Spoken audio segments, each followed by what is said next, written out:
Hello student. English की grammar class में आज आपका जो सिंथेसिस का चैप्टर है उसमें कॉम्प्लेक्स सेंटेंस का पार्ट है एडवर्ब क्लॉज, यानी synthesis of complex sentence using by an adverb clause. Complex sentence का सिंथेसिस करना एडवर्ब क्लॉज का प्रयोग करते हुए। तो पहले जानते हैं एडवर्ब क्लॉज क्या है।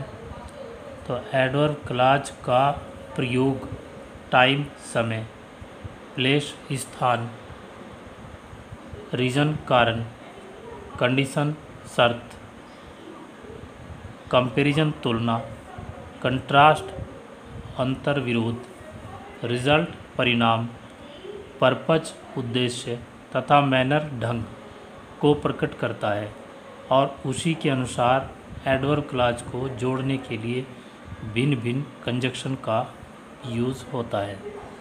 तो सबसे पहले लेते हैं हम टाइम को, समय बताने वाले कंजक्शन। समय को प्रदर्शित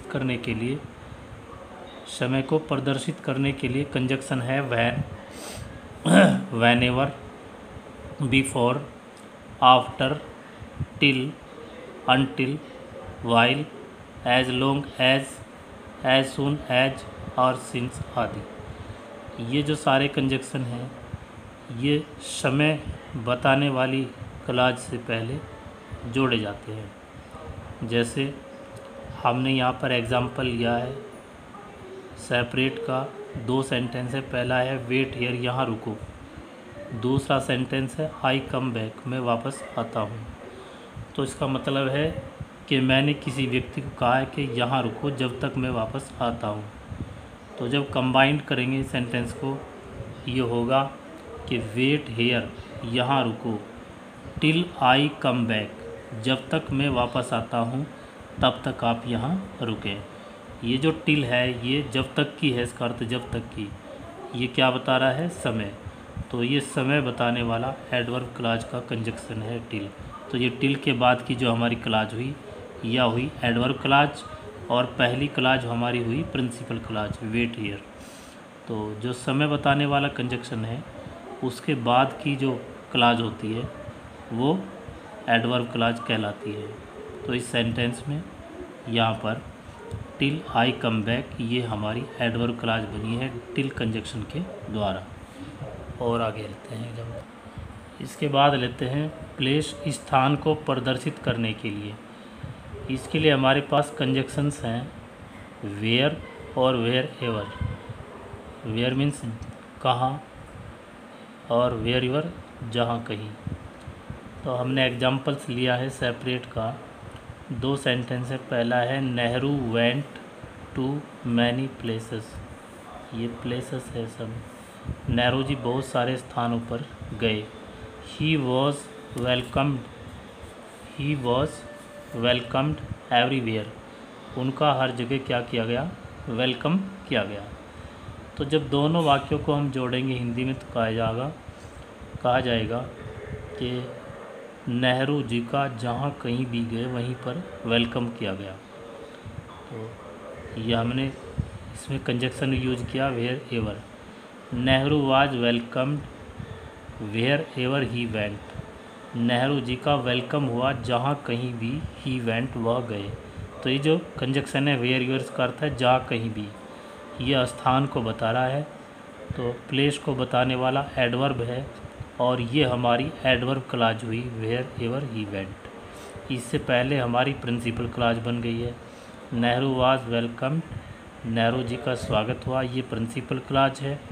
और वेयर एवर ही वेंट, जहाँ कहीं भी वह गया, ये हमारी एडवर्ब क्लॉज बन गई है जो स्थान को, प्लेस को बताने वाली एडवर्ब क्लॉज है।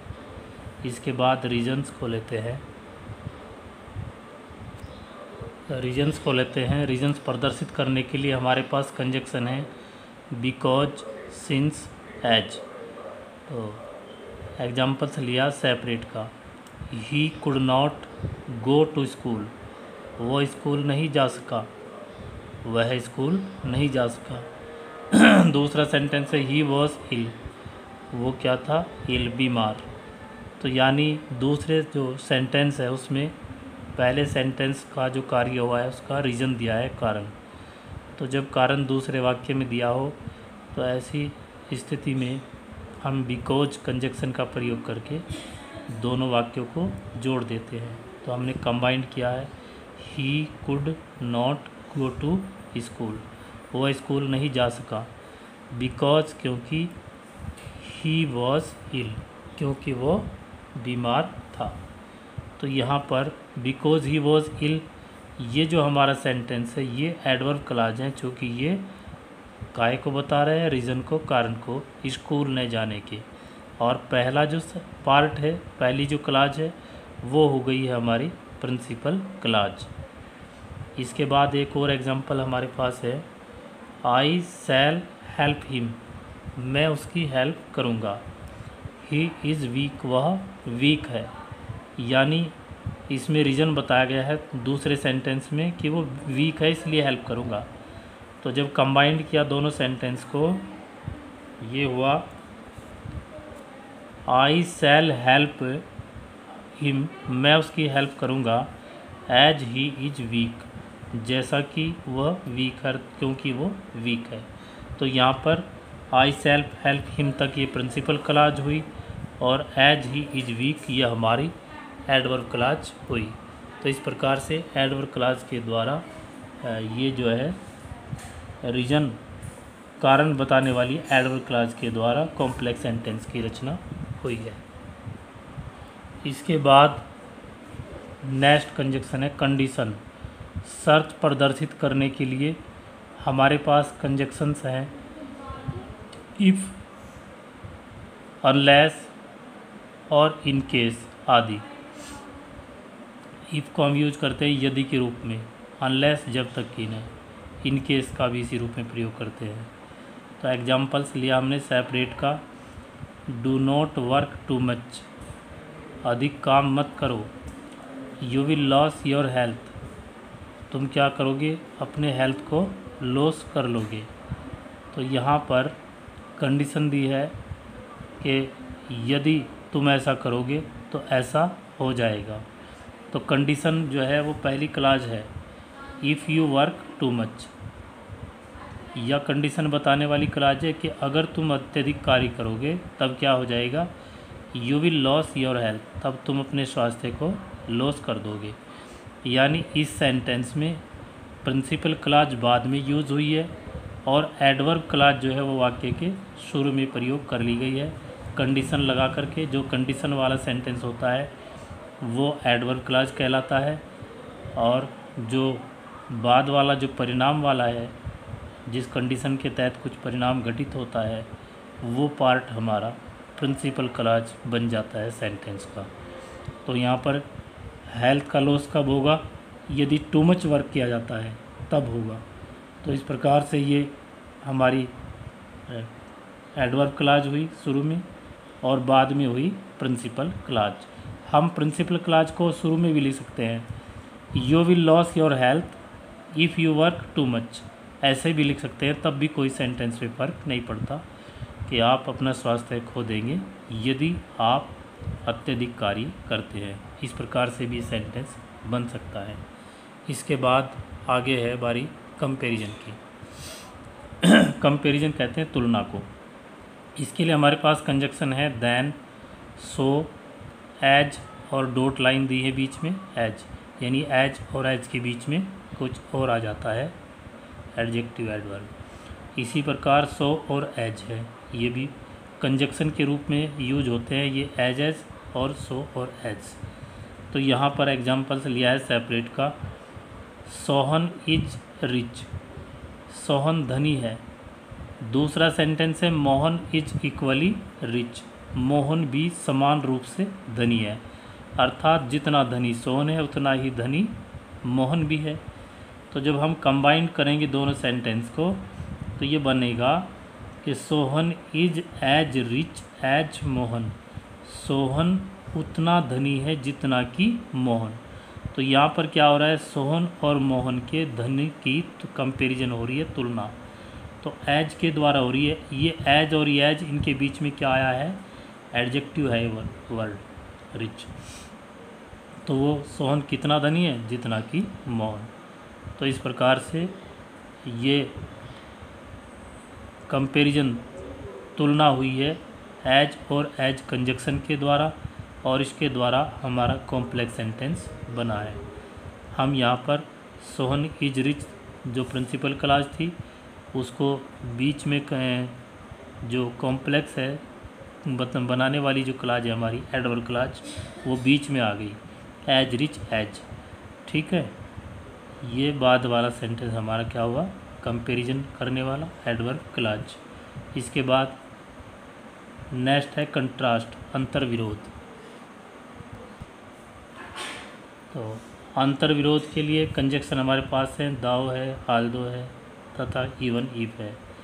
इसमें क्या होता है कि दो सेंटेंस लगभग एक दूसरे के विरोधी भाव रखने वाले होते हैं लगभग, तो उनमें हम जोड़ने के लिए दाओ या आल्दो या इवन इफ कंजक्शन का यूज करते हैं। यहाँ पर हमने सेपरेट का एग्जांपल लिया है, ही इज़ पुअर, वह गरीब है। दूसरा वाक्य है सेपरेट का, ही इज़ ऑनेस्ट, वो क्या है, ईमानदार है। तो ध्यान से देखिए वाक्य को, देखने पर पुअर होने के बावजूद भी वो व्यक्ति ईमानदार है, जबकि पुअर होने पर ऑनेस्ट होने की अपेक्षा नहीं की जाती।